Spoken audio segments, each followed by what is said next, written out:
бабам Ганиев Вафа Абдылхани улы 1915 жылда Қызыл Ирше ауылында туа. Соғыш башланғашта 1941 жылда ол фронтқа кете. Аңға 26 яш була.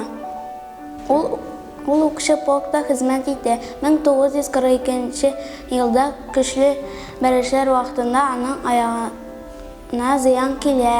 Һәм ул 9 ай госпитальдә ятып чыга. Тазарыгач аяғы ул яңадан сугышка бара.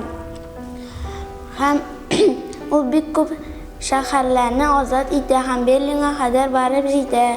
1946 елда ул үз авылына кайта. Ул үз авылына исән-сау кайта. Дәү бабай белән Дәү әби бергә 9 бала тәрбияләп үстерәләр. 1979 елда минем бабай вафат була. Мин үземнең бабаемга рәхмәт әйтәм. Ул безгә тыныч гомер